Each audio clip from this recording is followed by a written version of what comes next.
Ya, a ver, la clase de hoy día vamos a revisar bien esto de qué pasa con una matriz simétrica de tamaño n y real. Importante que sea real. Eh, Hay un teorema que nos dice que es diagonalizable y tiene una base de vectores propios ortonormal. Y vamos a aclarar qué significa eso.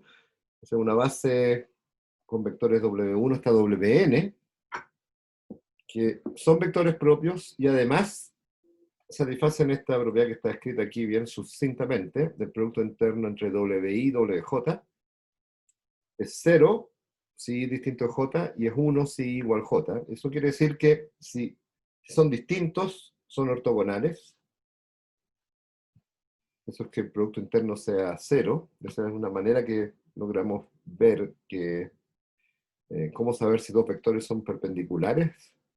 Conocemos este producto interno, que es simplemente multiplicar las componentes de cada uno y sumar esas multiplicaciones.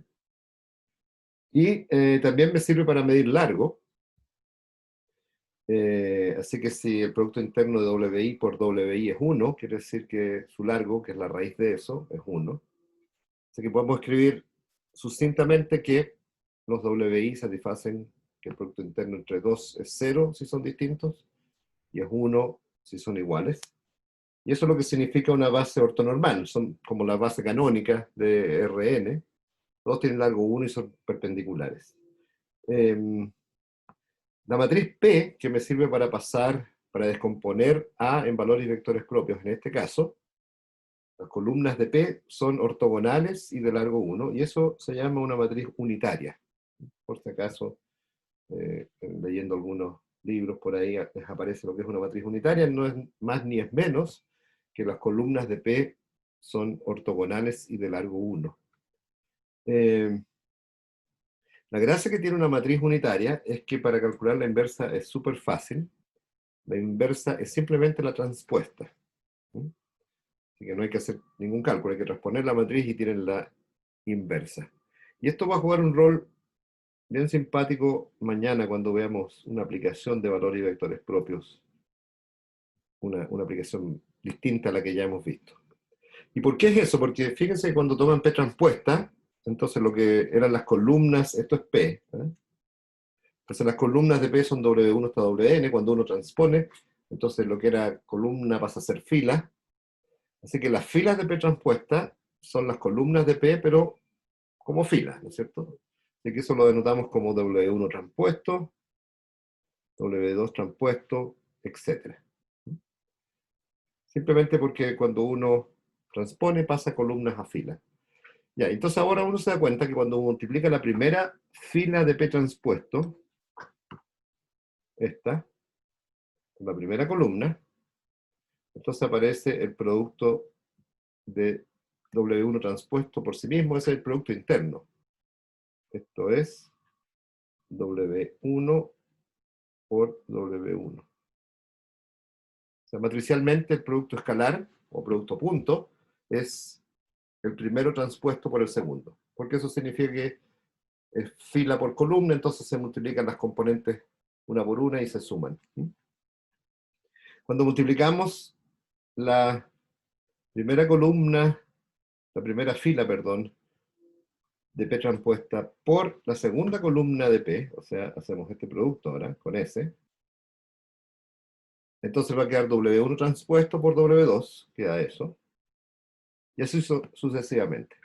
Después de un rato uno se da cuenta que el coeficiente IJ de este producto es simplemente los productos WI por WJ. Entonces queda la fila I, que es WI, que era la columna WI, pero puesto como fila, por WJ, así que es el producto punto entre WI y WJ. Ya, y esos productos son 0 si I es distinto a J porque son ortogonales, y es 1 si es igual a J, así que es la matriz que tiene 1 en la diagonal y 0 fuera, así que es la identidad. Y bastante directo probar que P transpuesto por P es la identidad. Gracias a que el producto de P transpuesto por P se puede escribir como el producto de las filas de P transpuesto por la columna de P, pero las filas de P transpuesto son las columnas de P, así que queda solamente productos entre columnas de P al final. Uno puede ver como productos solo entre columnas. Ya, así que la transpuesta es la inversa, así que estas matrices tienen una gracia extra. No solo son invertibles, sino que su inversa es la transpuesta. Y eso pasa con cualquier matriz unitaria, y es sí solo sí. Si la inversa es la transpuesta, quiere decir que si uno mira lo que está escrito más arriba, quiere decir que los productos internos valen 0 o 1, y eso es justo que son ortogonales y de largo 1. Así que es sí solo sí. Si una matriz unitaria es una matriz cuya inversa es la transpuesta. Ahora, como toda descomposición de valores y vectores propios, recuerden que tenemos una base ortonormal de vectores propios, pero es una base de vectores propios. Así que satisface un poco más, pero es una base de vectores propios. Así que A se puede escribir como P por D por P transpuesto, por P a la menos 1. Eso es genérico. Cada vez que tomen una base de vectores propios y D sea la diagonal de los valores propios, la matriz A se puede escribir como P por D por P a la menos 1. Eso es simplemente cambio de base. Pero aquí hay algo más. P a la menos 1 es P transpuesta, así que tenemos todavía una descomposición un poquito más particular, donde la inversa de P es P transpuesta. Y eso vamos a ver que juega un rol importante en la aplicación que vamos a ver mañana. Ya. Por ahora nos vamos a concentrar en esto de tratar de encontrar una base de vectores ortonormales para una matriz simétrica. De paso, recordemos que los vectores propios de valores propios distintos son siempre ortogonales. Siempre son ortogonales. Si tengo vectores propios de valor propio distinto, resultan ser ortogonales. Y la idea de la demostración de eso es muy sencilla, pero tendríamos que desarrollarla un poquito más, pero esencialmente es esto. Yo tengo que, voy a pasarme el color normal. Si tengo que A por B1 igual lambda 1 B1, y tengo que A por B2 igual lambda 2 B2, son dos vectores propios, lambda 1 y lambda 2 distintos, entonces acá arriba hago producto punto B2. Voy a escribir así mejor. B2 punto. ¿Qué me queda? Me queda B1 transpuesto por, perdón, B2 transpuesto por AB1 es igual a lambda 1 B1 B2. B2 transpuesto B1, ¿cierto? Ya, pero entonces voy a escribir aquí arriba de nuevo qué es lo que queda.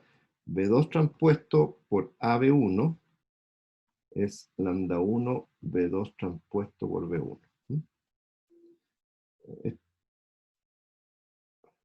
Esto siempre que puedo hacer producto interno, y eso lo hacemos en Rn, así que tengo que probar antes que los valores vectores propios son positivos. ¿No?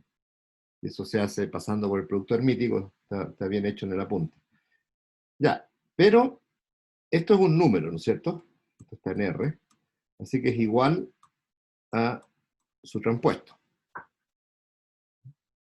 Voy a transponer esto, y esto es B1 transpuesto por A transpuesto por B2. Entonces tengo B2 transpuesto por A por B1, es un número porque B2 transpuesto es de 1 por algo, el A por B1 es de algo por 1, así que al final me queda un número. Así que si quiero puedo transponer. Pero al transponer, acuérdense que el producto, este es producto de tres matrices en el fondo, ¿no es cierto? Los vectores son casos especiales de matrices. Así que es un producto de tres matrices, pero cuando transpongo tengo que cambiar el orden y transponer. Así que me va a quedar esto, pero aquí juega el rol fundamental que A es simétrica, porque esto es B1 transpuesto por A por B2. ¿Ya? Entonces aquí se usa la simetría.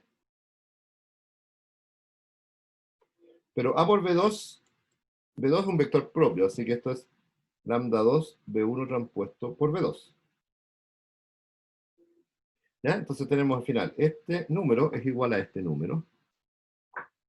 Entonces tengo lambda 1 por B2 transpuesto por B1 es igual a lambda 2 B1 transpuesto por B2. ¿Y cómo puede ser que si lambda 1 es distinto a lambda 2, se tenga esta igualdad?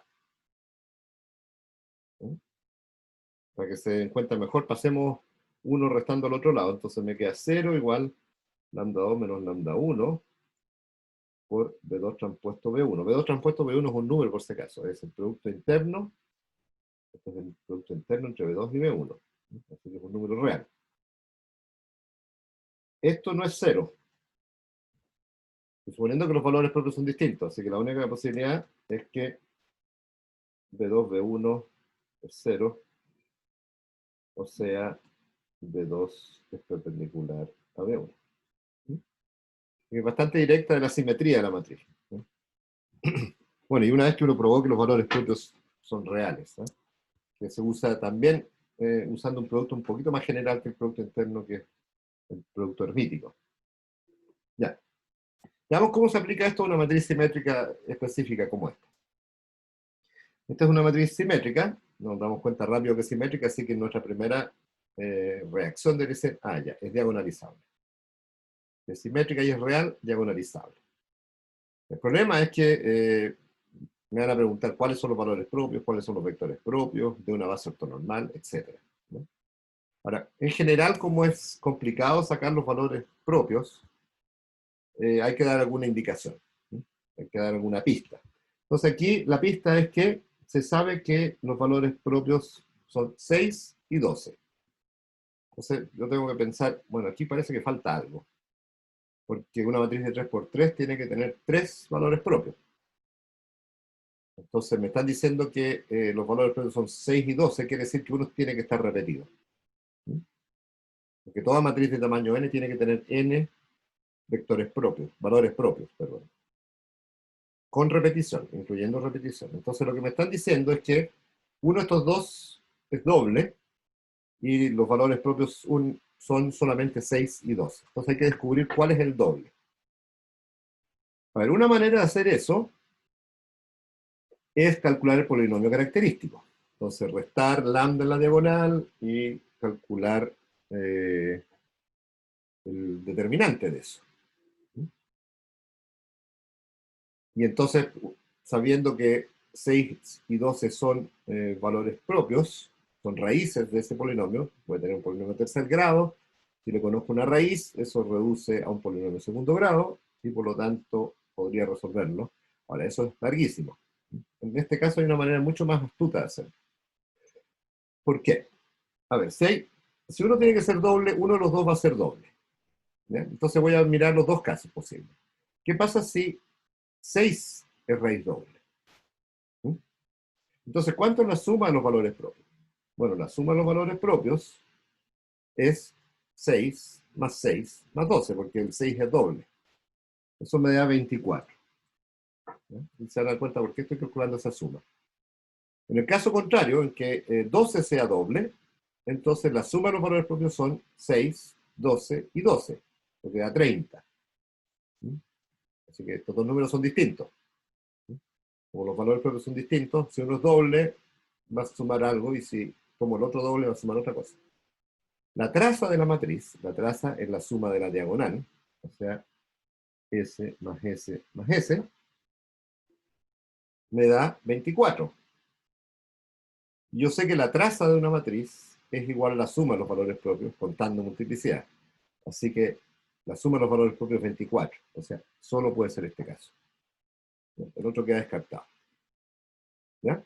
Entonces, acuérdense que algunas propiedades de los valores propios los puedo mirar sencillamente en la matriz. Uno es la suma de los valores propios contando multiplicidad es la traza de la matriz, y el producto de los valores propios contando multiplicidad es el determinante de la matriz.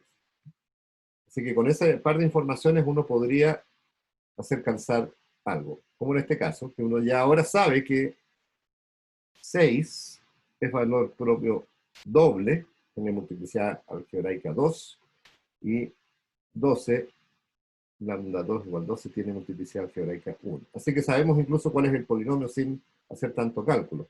El polinomio tiene que ser, acuérdense que es menos 1 elevado a n, es el coeficiente principal, y después describo el polinomio por sus raíces.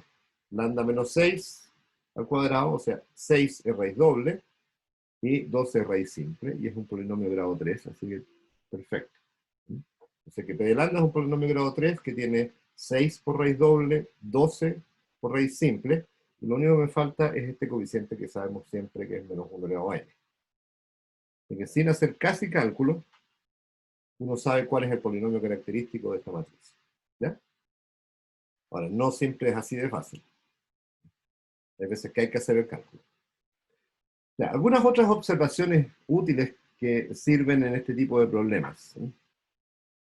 Una de ellas es que esta matriz tiene suma de filas constante. Veamos eso. Entonces, la suma de las filas es sumar hacia allá, ¿no? Sumar eso. La suma de las filas me da 6, creo. Entonces, arriba es 10 menos 4, es 6, es 7 menos 2, 5 más 1, 6, y la otra también. ¿No? Así que la matriz A tiene suma de filas constantes. Como es simétrica, la suma de las columnas también es la misma constante. ¿Ya? Ya, esa es una gracia de algunas matrices. La suma de las filas es constante. Porque, ¿qué pasa si la suma de las filas es constante? ¿Cómo obtengo la suma de las filas matricialmente? Es simplemente multiplicar la matriz A por el vector lleno de unos.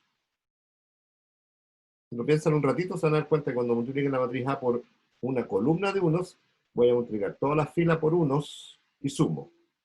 O sea, efectivamente me reproduce la suma de las filas. Y análogamente, si lo hago por la izquierda, voy a tener la suma de las columnas. ¿Ya? Pero concentrémonos en la suma de las filas.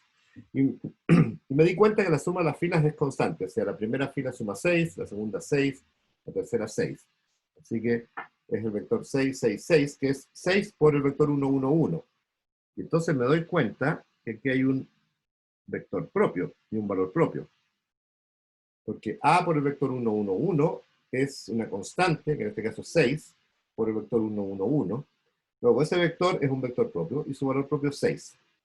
Así que si les pasan una matriz y se dan cuenta que la suma de las filas es constante, le están regalando un vector propio y un valor propio. ¿Ya?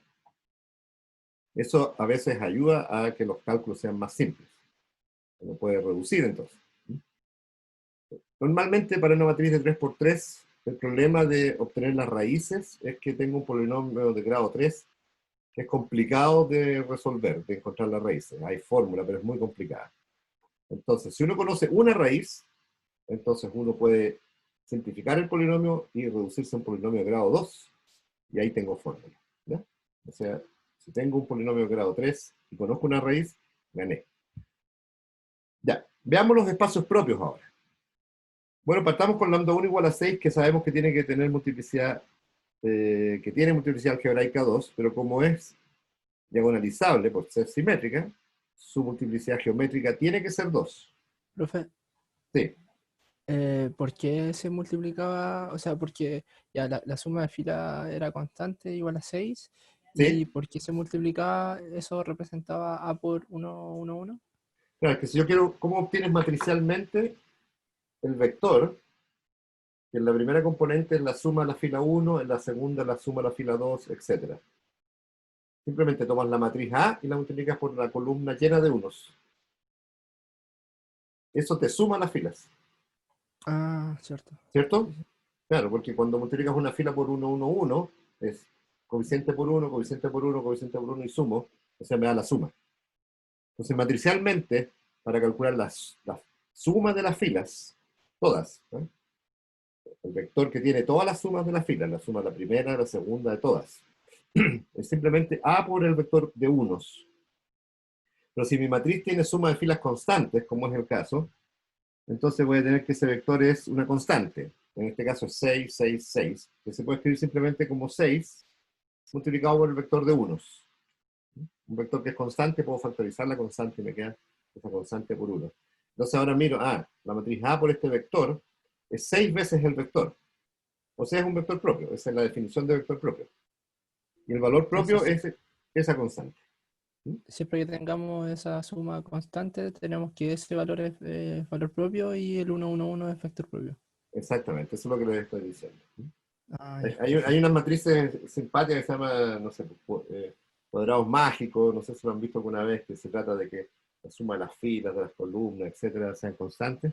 Bueno, esos cuadrados mágicos, o esas matrices, tienen siempre el vector 1 como vector propio. Y el valor propio es la suma. ¿Cuánto es esa constante? Y que eso es otra información importante por si acaso. Gracias, profe. Ya, veamos el espacio propio asociado a lambda 1 igual 6. Entonces acuérdense que hay que restar a menos el valor propio por la identidad, o sea, hay que restar 6 en la diagonal y me va a quedar eso que está ahí. Bueno, ahora tengo que escalonar porque quiero calcular el núcleo de esta matriz. Entonces lo importante es el núcleo de a menos 6 veces la identidad. Lo estamos en el espacio propio. Y bueno, al escalonar, no lo hagamos, no perdamos tiempo, nos va a dar eso. Entonces este núcleo, ¿qué dimensión tiene? Bueno, aquí esta ecuación no dice nada, esta ecuación no dice nada. Acuérdense que estoy calculando un núcleo, así que el lado derecho 0, 0, 0, nunca lo escribo, entonces. Entonces aquí tengo una ecuación y tres incógnitas. O sea, tengo que dejar dos libres y despejar x, por ejemplo. Entonces dejé z y libre, despejé x. Acuérdense que es igual a 0, así que paso menos 2y por otro lado, menos 2z al otro lado, divido por 4. Me queda entonces que x es un medio y más un medio z. Eso quiere decir que hay dos vectores propios independientes porque hay dos variables libres. Cada variable libre me aporta un vector independiente de este núcleo. Así que esos dos van a ser una base. ¿Y cómo se obtienen? Simplemente escribo la solución general que obtuve. X y z. X es un medio y más un medio z. Y igual a y, eso quiere decir que y es libre. Una manera de escribir que y es libre, no hay restricción para y. Y z igual z. Factorizo por y. En general yo factorizo por y, pero quiero dejar vectores con componentes enteras porque lo que viene es mucho más agradable trabajar con enteros que con fracciones. Así que factorizo por y medio, que y medios, y por z medios, que es lo mismo. Es una constante, es un parámetro por el 1, 2, 0, más un parámetro por el 1, 0, 2. Esos dos vectores son LI y son una base del núcleo, porque toda solución se escribe como combinación de ellos y claramente son LI. Uno no es proporcional al otro. Este 0 acá me dice que este es independiente del otro, y el otro 0 también me dice lo mismo. Lo habíamos revisado hace rato. Así que tengo dos vectores propios asociados a lambda 1, que era 6, que tenía multiplicidad algebraica 2. Y como es diagonalizable, porque sé que es simétrica real, espero tener dos vectores propios independientes. Esa es la multiplicidad geométrica. Por eso que el Profe, teorema... Sí, dale. disculpe. ¿Y ahí el vector 1, 1, 1 de qué nos sirvió? Ah, Porque no vale. porque... No, sí es, porque el 1, 1, 1 es combinación de estos dos. Suma esos vectores. Ah, claro. ¿Mm? Lo que pasa es que cuando tú obtienes una base, de repente te da una base que no, distinta. O sea, cada persona que haga este problema va a obtener bases distintas porque va a escalonar de manera distinta, va a despejar de manera distinta. Así que yo me fui por la carretera nomás y dije, voy a hacerlo como yo lo haría sin saber que tengo el 1, 1, 1 por ahí, porque esa es una información que te va a servir a lo mejor en otros problemas, ¿no? Pero que esto es carretero, sí. Hagámoslo como uno lo haría, como lo haría un computador, porque un computador no se daría cuenta probablemente que el 1, 1, 1 es vector propio. Ya. No vas a Gracias, hacer un profe. programa que verifique si el 1, 1, 1, y si no, esos programas no, no sirven. ¿No? Creo que va a aplicar un algoritmo. Este es el algoritmo que yo aplicaría sin pensar casi. Ya, pero el vector 1, 1, 1 efectivamente es un vector propio, de valor propio 6, y se obtiene como la suma de esos dos. Así que está en el espacio generado por estos dos. El sumar me da el 2, 2, 2, así que es proporcional al 1, 1, 1. Ya.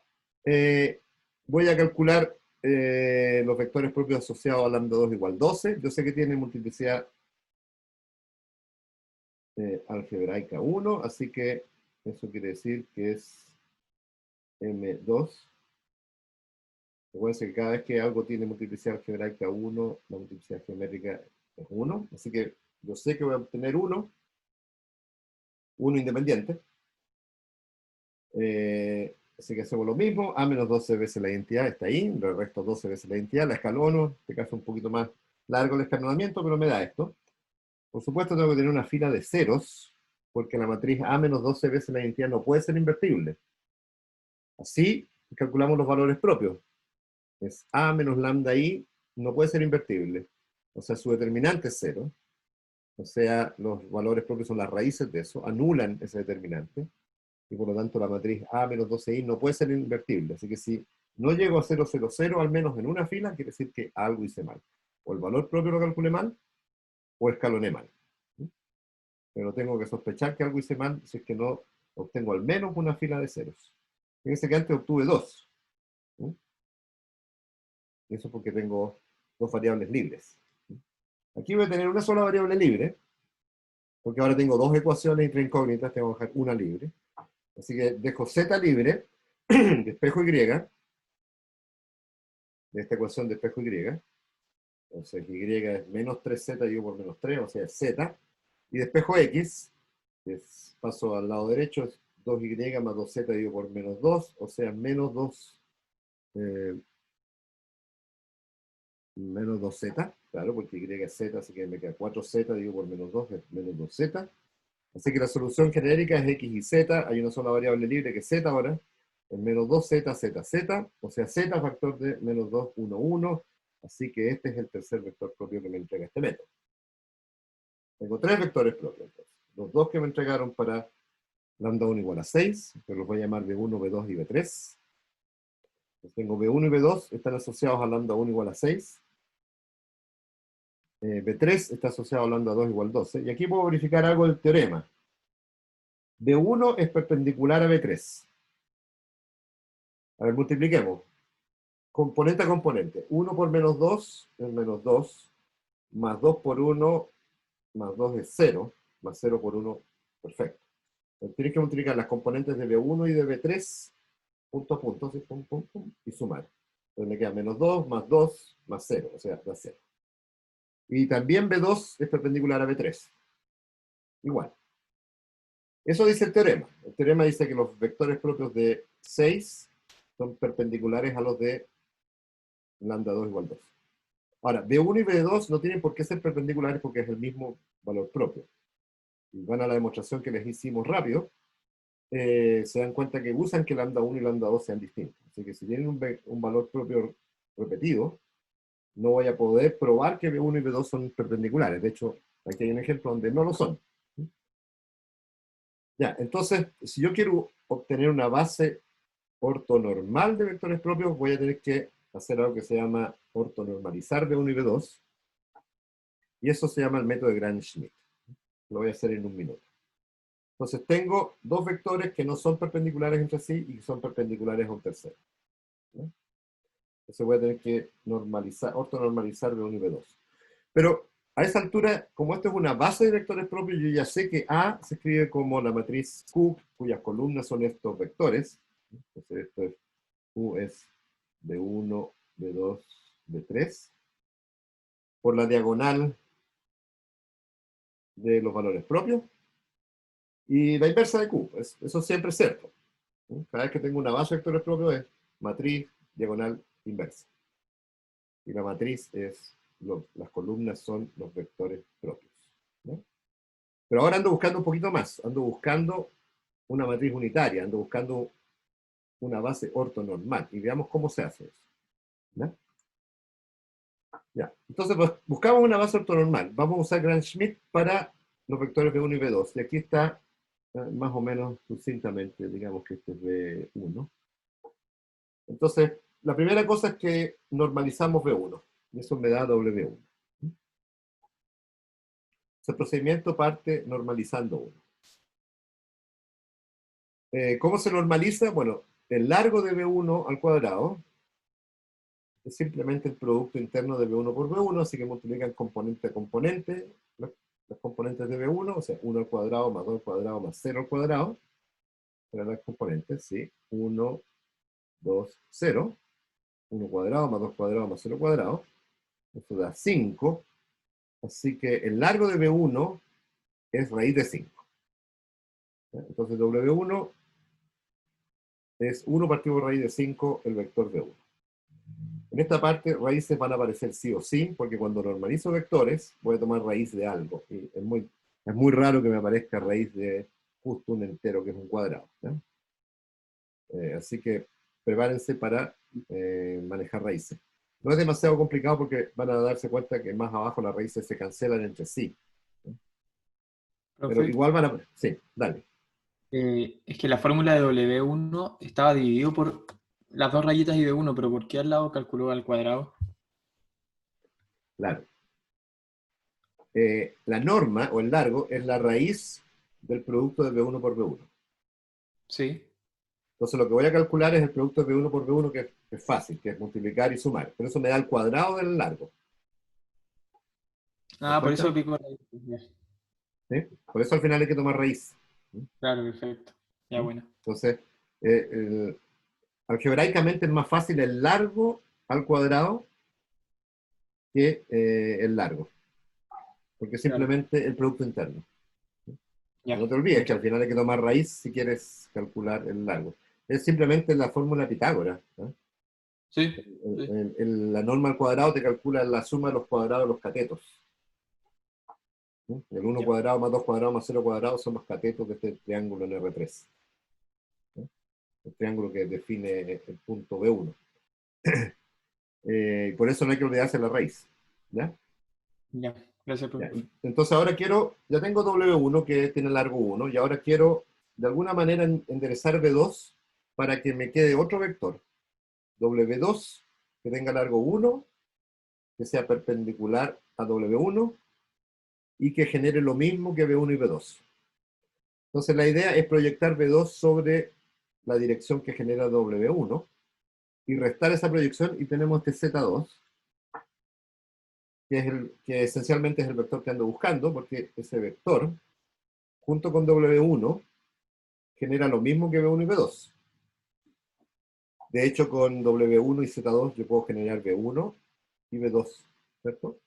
Bueno, B1 lo genero solo con W1, pero para obtener B2 es un múltiplo de W1, la proyección, acuérdense que es un múltiplo alfa por W1, así que R es alfa por W1 y le sumo Z2 y me da justo B2, así que generan lo mismo. ¿De acuerdo? La fórmula de la proyección, simplemente después de hacer algunos cálculos, del hecho que Z2 sea perpendicular a W1, queda que la proyección es un número por W1, y ese número, este es alfa. Esta es la fórmula genérica, sin suponer que es ortonormal. Se simplifica porque W1 por W1 es 1, porque tiene largo 1. Es fácil ver ahora que W1 tiene largo 1. Como un vector lo normalicé, ese vector tiene largo 1. Así que W1 por W1 es 1. Y tengo que calcular el producto de W1 por B2, y está escrito acá. Las constantes salen, el 1 partido por raíz de 5 que acompaña acá, sale el producto interno, porque el producto interno es lineal. Y este es W1. ¿Ya? Y entonces me da 1 por 1, aquí me falta el paréntesis, entonces estoy multiplicando 1 por 1, 2 por 0, 0 por 2, ¿ya? Eso me da 1, entonces me queda 1 partido por raíz de 5, aquí hay otro raíz de 5, así que me queda un quinto. Si se dan cuenta, esto les va a pasar siempre. Estas raíces se van a cancelar, porque hay dos raíces de 5, una en el producto interno acá y otra en el W1. Así que siempre se van a cancelar como raíces, al menos simplifica un poquito el problema. ¿Ya? Ya. Acuérdense que esto es un número, esta cantidad es un número, por un vector, así que es una amplificación de W1. Ya. Vamos a borrar para que esto se vea un poquito más decente. Ya. Ya. Entonces, ese es la proyección. Entonces tomo ahora B2, le resto esa proyección. Así que Z2 es B2 menos R. Hago la resta. Aquí hice bien. Entonces factorizo por un quinto. Multiplico por 5 el primero y resto 5 menos 1, 0 menos 2 y 10 menos 0. Así que me queda un quinto, 4 menos 2, 10. ¿Ya? Y eso es perpendicular a W1, lo pueden verificar. Lo multiplican por B1, es perpendicular a B1, es lo mismo. Multipliquen y se dan cuenta que es perpendicular. Entonces ahora tomo Z2 y lo normalizo. Entonces tengo que calcular el largo de Z2. Y el largo de Z2 es un múltiplo de un vector, los largos el múltiplo sale, o sea, si multiplico un vector por 10, el largo de ese vector es 10 veces el largo del vector. Así que eso es fácil. Y ahora tengo que calcular el largo del vector 4 menos 2, 10, que es la raíz cuadrada de los cuadrados. Así que es 16, 4 al cuadrado, 2 al cuadrado y 10 al cuadrado. Eso da 120. Así que es un quinto raíz de 120. Ese es el largo de Z2. Lo normalizo. Entonces el W2 es tomar Z2. Lo repito, ya tiene un quinto por ahí, así que los quintos se van a ir.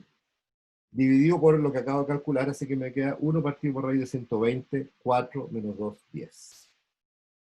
¿Ya? Así que no se sorprendan si aparecen raíces, porque las raíces aparecen de la normalización. ¿Ya? Tienen que estar preparados para tener raíces en este problema. Ya, preguntas hasta ahí. Entonces este es el método Gram-Schmidt, que dice simplemente parta con un vector normalizando uno de ellos y después empieza a proyectar sobre los que ya tiene, y reste, y normaliza. Porque tiene dos etapas, proyecte, reste, normalice. Ya. Fijémonos que el vector W1 es proporcional a B1. Así que veamos que es un vector propio todavía del mismo valor propio. A por W1 es A por una constante por B1. Las constantes salen, es alfa por A por B1, pero B1 es un vector propio de valor propio 6, así que A por B1 es 6 veces B1, así que me queda alfa por 6 por B1, pero lo voy a escribir así como 6 por alfa por B1, o sea, 6 por W1.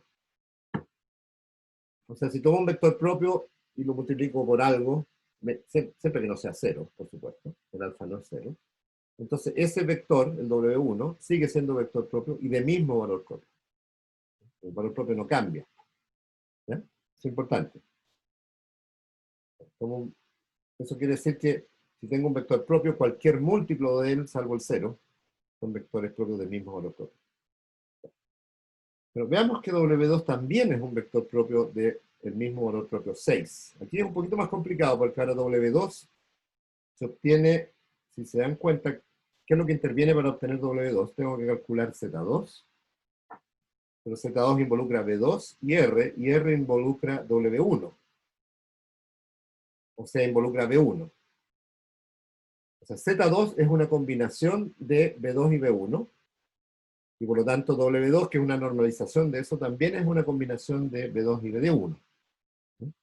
Así que W2, que es combinación de W1 y B2, porque es una resta de proyecciones, al final es una combinación de B1 y B2. Esa es la gracia de Gram-Schmidt, que los vectores que va construyendo son combinaciones de los vectores que me dieron. O sea que se escribe como, no sé, un número por B1 más otro número por B2. No me importa cuántos sean esos números, no juega ningún rol. Entonces, ¿cuánto vale A de W2? Para ver si es vector propio.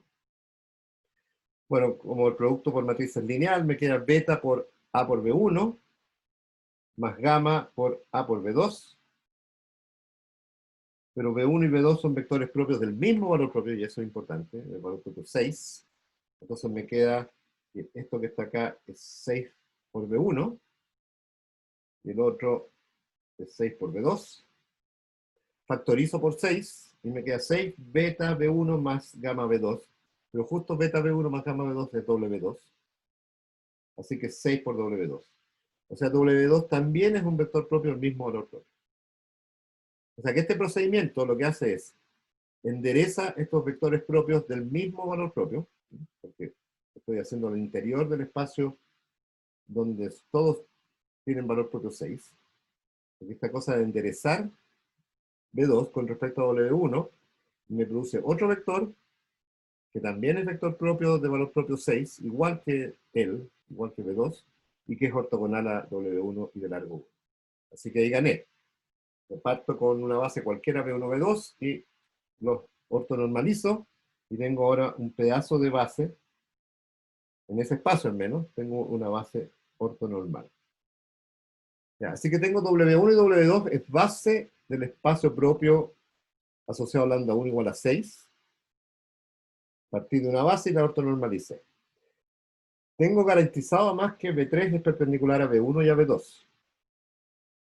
Así que va a ser ortogonal a W1 y W2. Porque W1 y W2 son combinaciones de B1 y B2.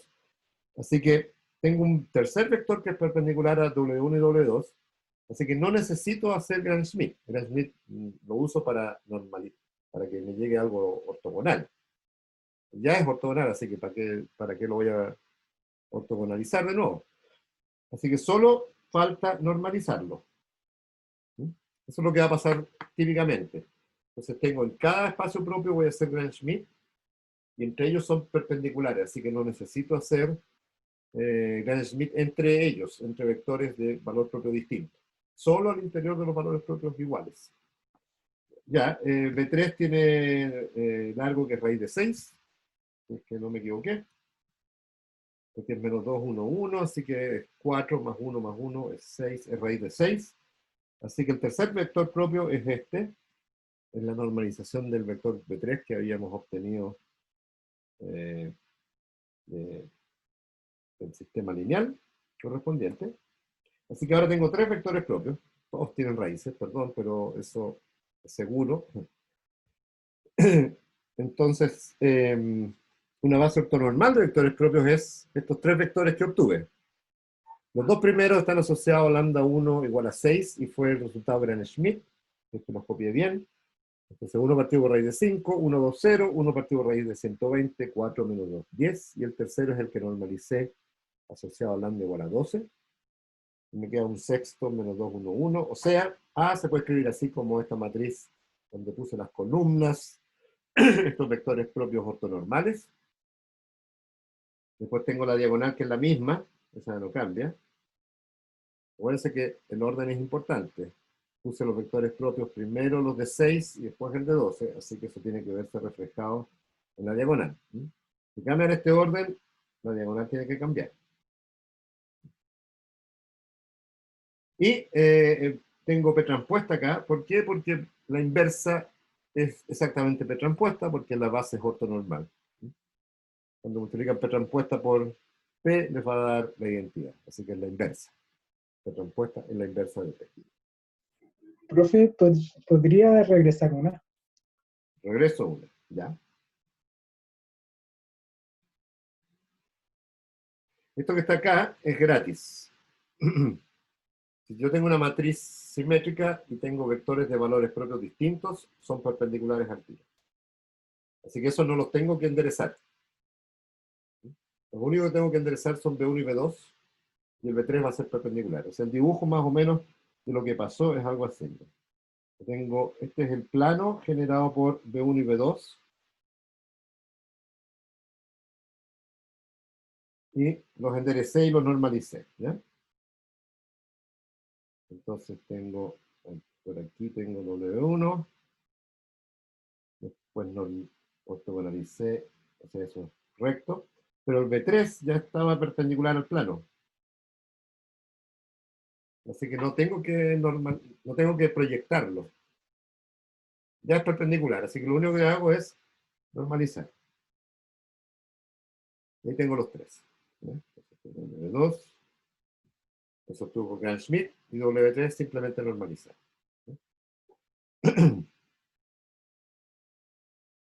Ya. El obtener una matriz descompuesta como P por D por P transpuesta va a tener gracias, vamos a ver mañana. Y el trabajo es un poquito más que el trabajo de obtener una base de vectores propios. Fíjense que aquí atrás, aquí obtuvimos ya una base de vectores propios, ¿sí? Que dice que es diagonalizable. Y si solo me piden eso, una base de vectores propios o una matriz Q que sea de tal que hace a Q por D por Q a la menos 1, se acabó, aquí está, no hay más trabajo que hacer. Pero si me dicen que sea ortonormal, entonces tengo que hacer el trabajo que viene a continuación. Tengo que tener que trabajar en algunos valores propios, a lo mejor tiene multiplicidad 2 o más. Ya. Preguntas, porque vamos a cambiar un poquito de ejemplo. Este ejemplo entonces cubre todo lo posible sobre matrices simétricas.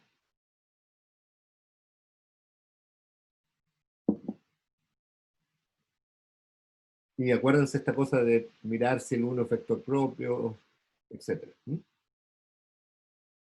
Acuérdense que la traza es la suma de los valores propios. Esos pequeños detallitos que hacen que uno tenga información extra que le permita sacar ventaja. Tener información que permite obtener alguna información sobre los valores y los vectores propios. Ya.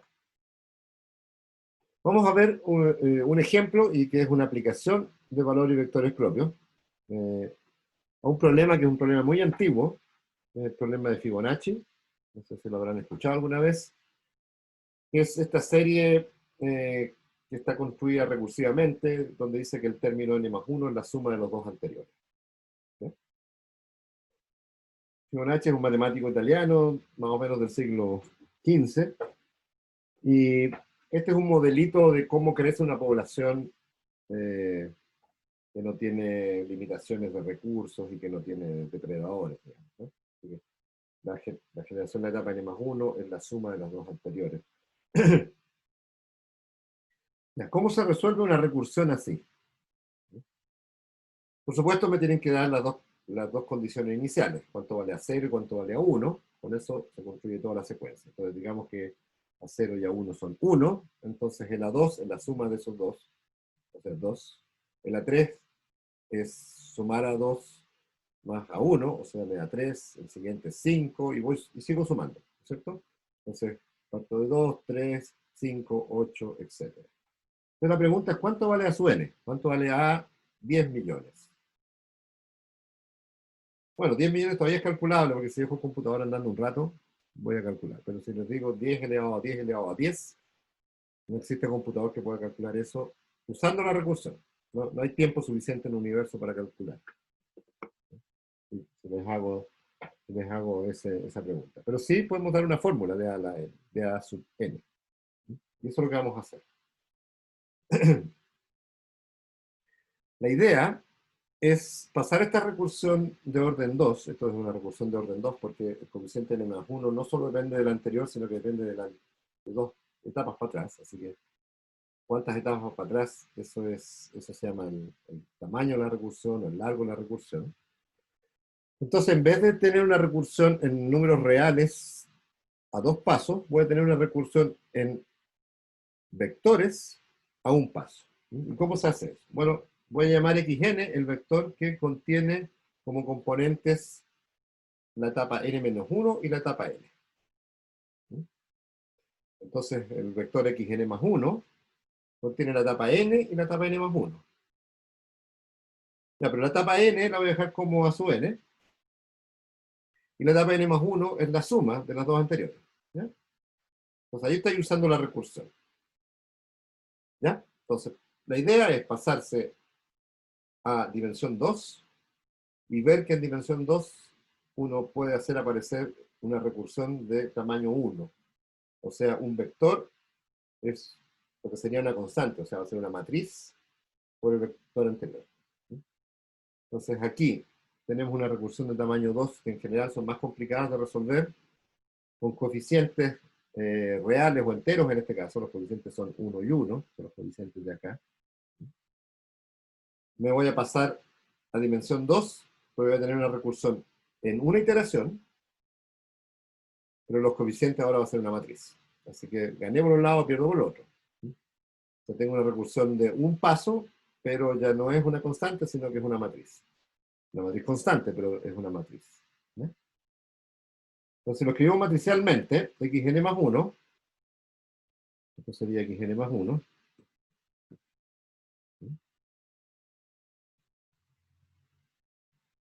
es esta matriz 0, 1, 1, 1 por la etapa anterior, o sea, es A por xn.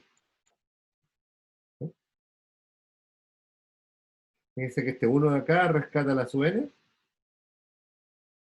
y este 1 y 1 de acá hace la suma, así que eso me da la suma de esos dos, efectivamente eso es xn más 1. Entonces que xn más 1 es la situación en la etapa n y la situación en la etapa n más 1. Y está multiplicada por lo mismo, pero corrido en una. AN menos 1 AN, que eso es XN. Así que formalmente XN más 1 es una constante, es una matriz por XN. Así que de ahí tengo la solución al tiro. Es cosa de iterar esto. Entonces XN más 1 es A por XN, es A por XN menos 1, por. Entonces me va a quedar hasta el final A a la N por X1. Y X1 es las condiciones que me dieron iniciales, 1, 1. ¿Ya? Así que aquí está la solución de Fibonacci. El vector XN más 1, que contiene dos informaciones, es la matriz A elevado a N por el vector inicial de X1, que es 1, 1. Y lo que tengo que hacer es calcular las potencias de A, y ahí entonces, obvio, valor y vectores propios juegan un rol fundamental. ¿Ya? Así que Profe, ¿cuál era la matriz A en esta es este A. caso? Esta es A. La matriz 0, 1, 1, 1. Vamos a poner todo en la misma página porque a lo mejor eso es lo que está distrayendo un poquito. Vamos a agregar una página. Entonces lo que hicimos fue esto. XN más 1 es AN más 1. ¿Cierto? Y esto dijimos, bueno, esto es AN, y AN más 1 lo voy a escribir en términos de los anteriores. AN más AN menos 1. Entonces, esto se puede escribir como una matriz por AN menos 1 AN. ¿Y cuáles son los coeficientes? Bueno, tengo que rescatar a n, entonces tiene que ser 0, 1. Y tengo que rescatar la suma, así que tiene que ser 1, 1. Y este justo es el vector xn. Ese es el vector de la etapa n. Contiene a n menos 1 y a n. Y el siguiente, xn más 1, contiene a n y a n más 1. ¿Ya? Así que formalmente tengo xn más 1 es a por xn. O sea, esto es a por xn menos 1. Voy reemplazando, ¿te das cuenta? O sea, es a cuadrado por xn menos 1. Bueno, y una pequeña inducción me dice, esto va a ser a a la n por x1. Tengo que adivinar si es a la n o a la n más 1. Pero fíjate que ese índice más este es constante. 2 más n menos 1 es n más 1. Este es un 1, que está escondido, más n es n más 1. Así que tiene que ser, si quiero llegar a x1, este tiene que ser n. ¿No? Esa es la manera que yo pienso siempre, cómo sé si es potencia n, potencia n más 1, potencia n menos 1. Trato de buscar algo que se mantenga constante en esta iteración. Y es que la suma del exponente de a y el índice de x, la suma de estas dos cosas es constante. ¿Ya? Así que tiene que ser a la n. Una vez que ya intuiste que era a la n, lo demuestras por inducción. Simplemente. Ya, entonces tengo que calcular las potencias de esta matriz A de manera efectiva, porque si no las puedo calcular de manera efectiva, esto no sirve de mucho. Y eso me va a dar la solución de Fibonacci. Fíjate que la solución de Fibonacci es la primera entrada de esta matriz, de este vector. Entonces vamos a escribir A como P por D por P a la menos 1 o P transpuesta. La matriz A es simétrica, así que sé que es diagonalizable. Pero bueno, va a tener dos valores propios, una base de vectores propios. Puedo ortonormalizarla si quiero, pero en este caso no tiene mucha ventaja, así que voy a tratar de descomponer A como P por D por P a la menos 1. Y entonces a la n es P por D a la n por P a la menos 1. Y tengo que multiplicar a la n por x1, que es x1 en el vector 1, 1. Esas eran las condiciones iniciales. Así que xn más 1 es a la n por 1, 1. Y la primera componente de ese vector es lo que ando buscando. Vemos eso. Entonces, a sub n es la primera componente de a la n por 1, 1. Y esto es p por d a la n por p menos 1 por 1, 1. Y toda la complicación está en d a la n, pero eso son, como es una diagonal, gran AN es simplemente los valores propios de la N. Así que voy a tener una fórmula para AN. Hagamos ese cálculo. ¿Ya? Entonces esto me da fórmula de AN en función de los valores propios de A. ¿Cómo se hace eso? Ya, entonces volvamos atrás un poquito. Creo que tenía por acá cálculo. Ya. Entonces, calcular las potencias de A, eso equivale a calcular valores y vectores propios. Por eso introdujimos valores y vectores propios, esa es la gracia. Entonces tenemos que calcular el polinomio característico, le resto lambda a la identidad, me queda, bueno, es una matriz 2 por 2, así que eso es más o menos fácil, es menos lambda por 1 menos lambda, este menos este por este, me queda ese polinomio característico, que es lambda cuadrado menos lambda menos 1 igual 0,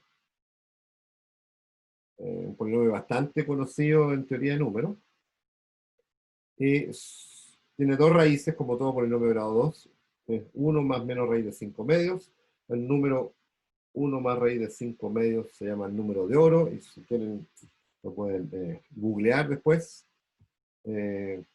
aparece en muchísimas partes como un número interesante. Y la aparición de este número de oro es más o menos de la época de Fibonacci.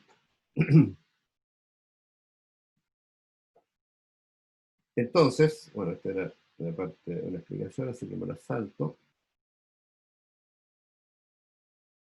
Ya, fíjense que tengo dos raíces distintas. 1 más raíz de 5 medios, que es el número de oro, y el 1 menos raíz de 5 medios, que se llama conjugado del número de oro.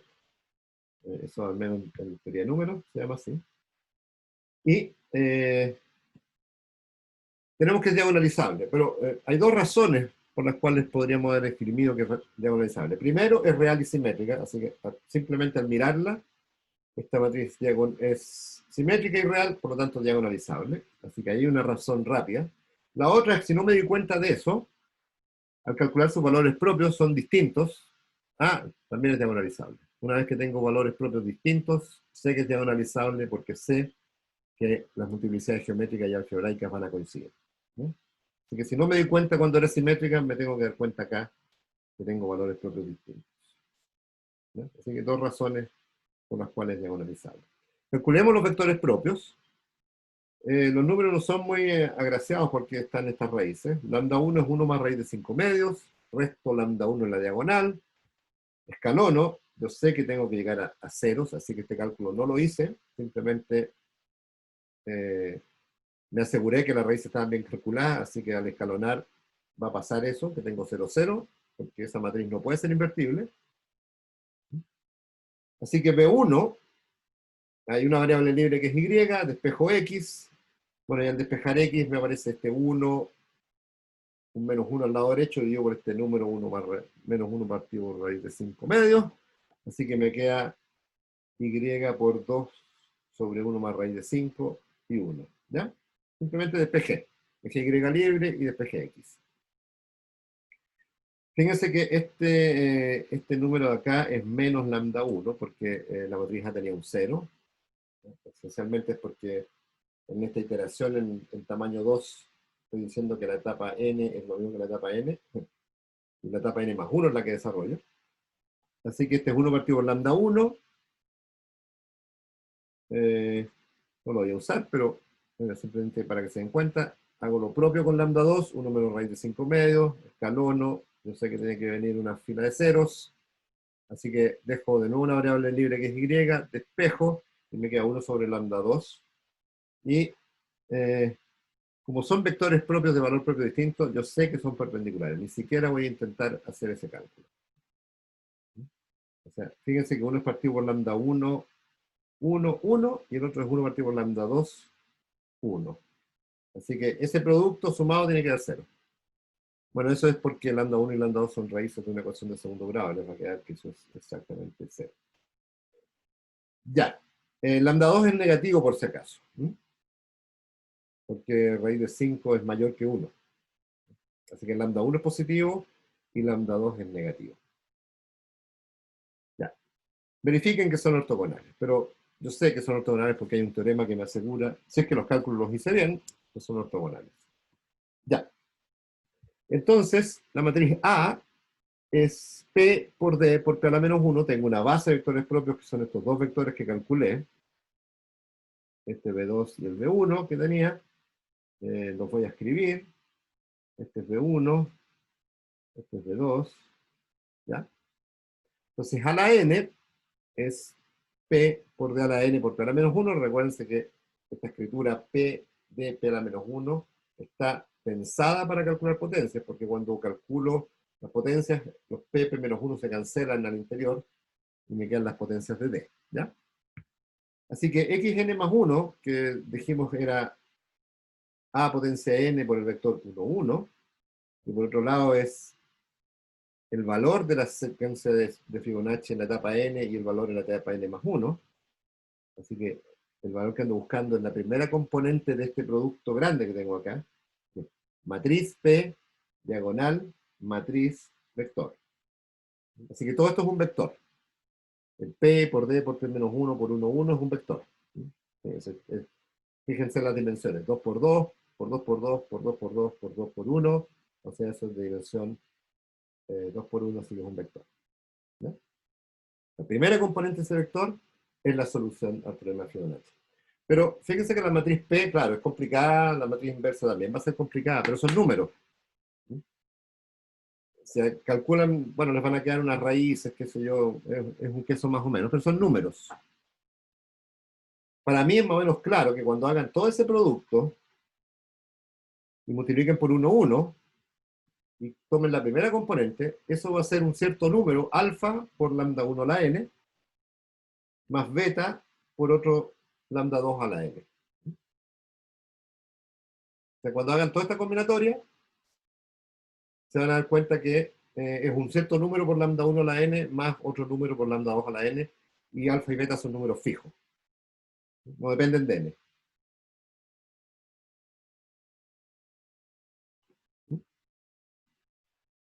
Simplemente pensando que P, P la menos 1 y el 1, 1 son números que podría explicitar, si quiero.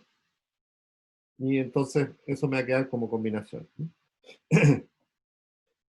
Fíjense, cuando hagan P menos 1 por 1, 1, esta parte, eso les va a quedar un vector de tamaño 2 por 1 de números. Cuando multipliquen por lambda 1, lambda 2 a la n, por una diagonal, el primero de esos números va a ser multiplicado por lambda 1 a la n, y el segundo por lambda 2 a la n. Así que aquí, a esta altura, tengo un vector que tiene en la primera componente lambda 1 a la n por algo, y en la segunda componente lambda 2 a la n por algo. Y ahora lo multiplico por una matriz, que lo único que hace una matriz es combinar estas dos cosas, multiplicar y sumar.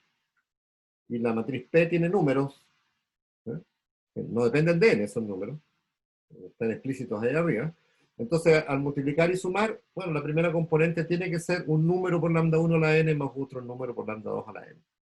¿Y por qué lo digo así? Porque es más fácil calcular el alfa y beta que hacer todo este producto de matriz. ¿Por qué? Porque voy a ajustar los dos primeros valores. A 0 era 1, y eso tiene que ser, la fórmula me dice que todos los coeficientes a n son de esta forma. Así que pongo n igual a 0, o sea que es alfa por lambda 1 a la 0, lambda 1 a la 0 es 1. O sea, me queda alfa más beta. O sea, yo sé que alfa más beta tiene que sumar 1. En esta fórmula de acá, yo sé que alfa más beta suma 1. Y si reemplazo n igual a 1, me queda que A1, que es 1, es alfa por lambda 1 más beta por lambda 2. Y ahora me queda un sistema de 2 por 2, donde las incógnitas son alfa y beta. Y es más fácil de resolver eso. ¿No? Entonces, alfa más beta es 1, resuelvo escalonando, y por lo tanto me queda, esta es la solución. Ese es el alfa, y este es el beta. Que dependen de lambda 1 y lambda 2, pero no dependen de n. Así que la solución del problema de Fibonacci es una constante por lambda 1 a la n más beta por lambda 2 a la n, y lambda 1 es el número de oro, y lambda 2 es este número, que es negativo. Y tiene módulo menor que lambda 1, porque el módulo de ese número es raíz de 5 menos 1 medios. que es menor que 1 más raíz de 5 medios, que es lambda 1. Así que en este número a su n, el término que domina es lambda 1 a la n. Bueno, el alfa, es fácil ver que el alfa no es 0. Este es el alfa. Lambda 1 y lambda 2 son distintos, así que ese denominador está bien, y el lambda 2 no es 1. Así que alfa no es 0, así que alfa 1 a la n crece más rápido que lambda 2 a la n, porque lambda 1 tiene módulo más grande. Y entonces lo que uno dice, bueno, el coeficiente a la n, a n de Fibonacci, después de iterar n veces, es algo así como alfa por lambda 1 a la n más una corrección pequeña frente a eso. Así que a la n crece como alfa lambda 1 a la n. O sea, esta secuencia de Fibonacci crece exponencialmente y la tasa es lambda 1. Es el valor propio principal de esta matriz. El valor propio que tiene el mayor módulo. Es inesperado y aparezca en esta secuencia tan fácil que es ir sumando los dos términos anteriores, aparezca este número simpático, es el número de oro. ¿Por qué aparece? Bueno, aparece porque justamente esto se puede ver como una potencia de una matriz y ahí intervienen los valores propios. Preguntas.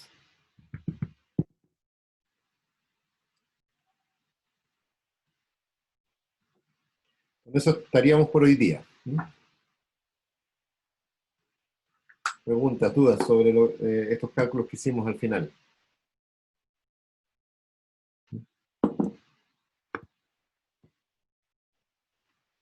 Profe, Sí, dale. entonces, para obtener en resumen, para obtener el alfa y beta, nosotros conocíamos un valor de A sub n, que eran los iniciales, ¿cierto? Claro, y ahí ajustas. Exactamente. Ya. Entonces ajustas esta fórmula. La fórmula genérica tiene que ser cierta para n igual a 0 y n igual a 1. Y como te están dando 0 y a 1, bueno, la ajustas y eso te da un sistema de dos ecuaciones, dos incógnitas que son alfa y beta. Así que es más fácil al final hacer eso que tratar de hacer este producto P por P a la menos 1, etc. Tendrías que calcular la inversa de P, tendrías que multiplicar todo esto y al final te va a salir lo mismo. Ya, vale, profe.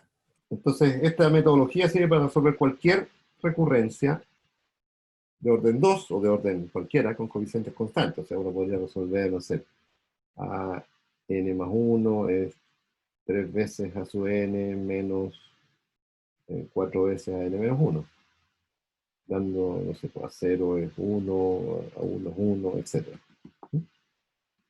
La idea es la misma. Tienes que construir otra matriz, ¿no? Tienes que hacer una matriz que te reconstruya esta recurrencia, calculas el valor propio y la solución va a ser siempre así. A la n va a ser un número por el valor propio 1 a la n más otro número por el valor propio a la n. Si es que son distintos. Si son iguales hay que hacer otra cosita.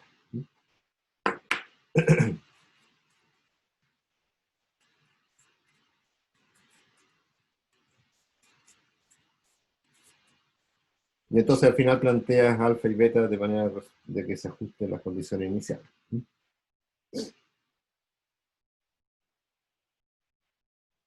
¿Dudas, jóvenes, sobre diagonalización en general, sobre matrices simétricas, ortonormalización, que es lo que vimos, producto interno, tienen que saber un poquito cómo se calculan los valores propios, una vez conocido los valores propios, cómo se calculan los vectores propios, cuáles son las condiciones para que una matriz